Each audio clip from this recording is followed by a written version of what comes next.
Assalamualaikum warahmatullahi wabarakatuh. Shalom, Om Swastiastu, Namo Buddhaya, salam kebajikan. Salam sejahtera bagi kita semua. Yang saya hormati,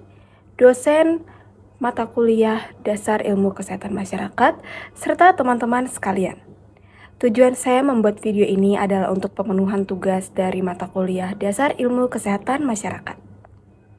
Pertama-tama, apa yang dimaksud dengan ilmu kesehatan masyarakat? Ilmu kesehatan masyarakat adalah bidang ilmu yang berfokus pada pemahaman dan meningkatkan kesehatan masyarakat secara keseluruhan.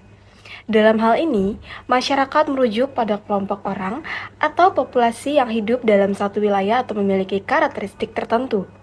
Ilmu kesehatan masyarakat mencakup berbagai aspek yang berkaitan dengan kesehatan manusia, termasuk faktor-faktor lingkungan, perilaku individu dan kelompok, manajemen sistem kesehatan, serta upaya pencegahan penyakit.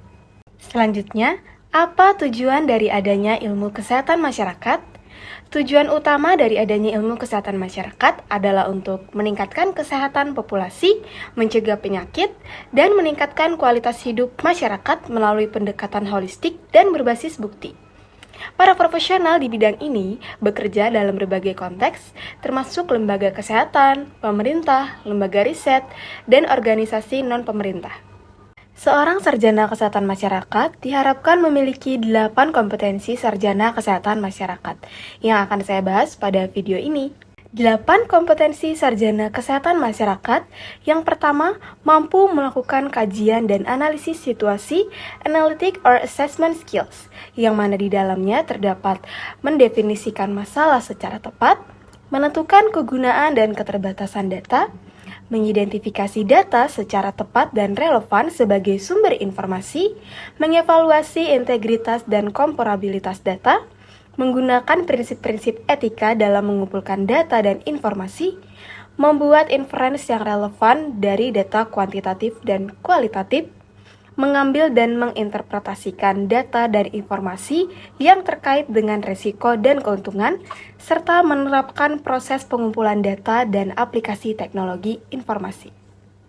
Kemudian selanjutnya pada kompetensi yang kedua terdapat mengembangkan dan merancang kebijakan dan program kesehatan, policy development or program planning skill, yang mana di dalamnya terdapat mengumpulkan, meringkaskan, dan menginterpretasikan informasi tentang berbagai isu kesehatan, menyatakan pilihan kebijakan dan memformulasikannya dengan jelas dan padat, membahasakan implikasi kesehatan, fisikal, administrasi, legal, sosial, dan politik, menyatakan feasibility dan outcome yang diharapkan dari setiap pilihan kebijakan, menggunakan teknik terbaru dalam analisis penentuan dan perencanaan kesehatan, memutuskan tindakan yang sesuai dengan masalah yang dihadapi, mengembangkan suatu perencanaan untuk mengimplementasikan kebijakan, serta mengubah kebijakan menjadi rencana organisasi, struktur, dan program. Selanjutnya, untuk kompetensi yang ketiga, terdapat berkomunikasi secara efektif, communication skills, yang mana di dalamnya terdapat melakukan komunikasi melalui tulisan, lisan, atau metode lainnya, meminta input dari individu dan organisasi, melakukan advokasi untuk program dan sumber daya kesehatan, memimpin dan berpartisipasi dalam kelompok untuk memformulasikan isu kesehatan masyarakat spesifik, menggunakan media, teknologi, dan jaringan untuk menyebarkan informasi, memutuskan tindakan berkomunikasi yang sesuai, kemudian mempresentasikan informasi yang akurat tentang demografi, statistik,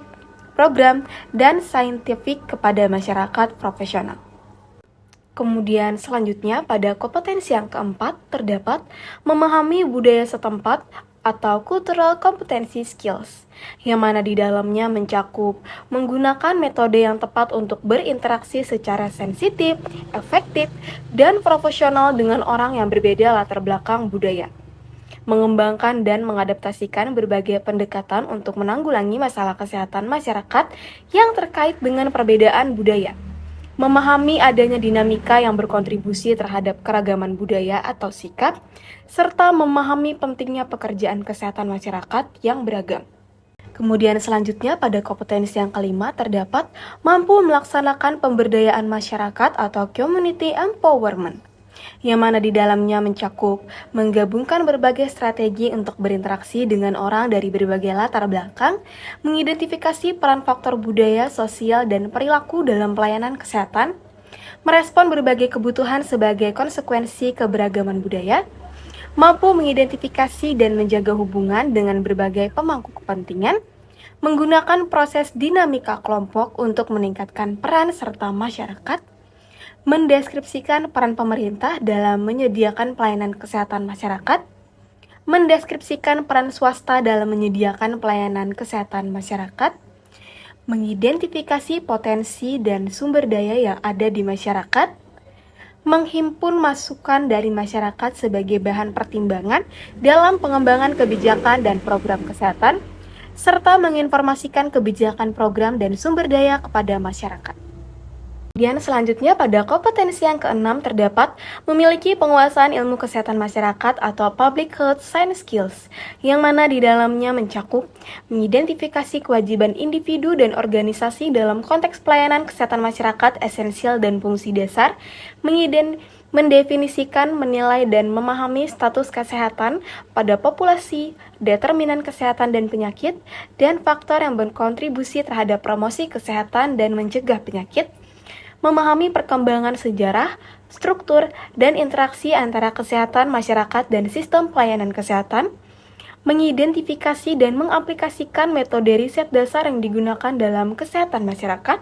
menggunakan proses dinamika kelompok untuk meningkatkan peran serta masyarakat, menerapkan ilmu kesehatan masyarakat termasuk ilmu sosial dan perilaku, penyakit kronik, infeksi, dan kecelakaan,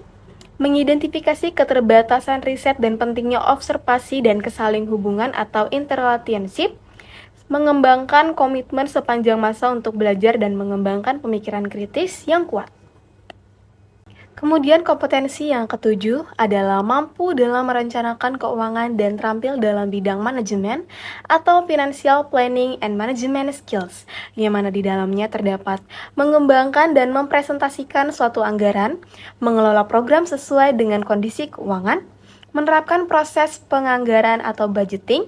mengembangkan strategi untuk menentukan prioritas anggaran, memantau kinerja program, mempersiapkan proposal untuk memperoleh dana dari sumber eksternal, menerapkan keterampilan dasar hubungan antar manusia dalam manajemen, organisasi, motivasi staf, dan menyelesaikan konflik, serta melakukan negosiasi dan mengembangkan kontrak dan dokumen lainnya untuk penyediaan pelayanan kesehatan masyarakat. Kemudian terakhir untuk kompetensi yang ke-8 adalah memiliki kemampuan kepemimpinan dan berpikir sistem atau leadership and system thinking skill, yang mana di dalamnya terdapat menciptakan budaya berdasarkan standar etika dalam organisasi dan komunitas, membantu menciptakan nilai dasar dan visi bersama dan menggunakan prinsip-prinsip ini sebagai pedoman pelaksanaan program kesehatan masyarakat, mengidentifikasi isi internal dan eksternal yang dapat berdampak terhadap penerapan pelayanan esensial kesehatan masyarakat, menyusun rencana strategis,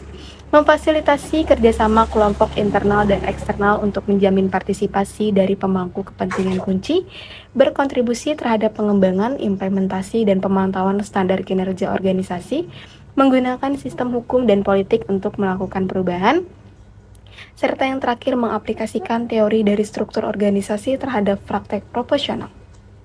Yang tadi saya paparkan adalah 8 kompetensi yang harus dimiliki oleh seorang sarjana kesehatan masyarakat. Kiranya sekian yang dapat saya sampaikan mengenai 8 kompetensi yang harus dimiliki oleh seorang sarjana kesehatan masyarakat. Maaf apabila masih terdapat kesalahan atau kekurangan. Semoga video ini dapat bermanfaat dan mengedukasi teman-teman sekalian. Sekali lagi terima kasih. Shalom.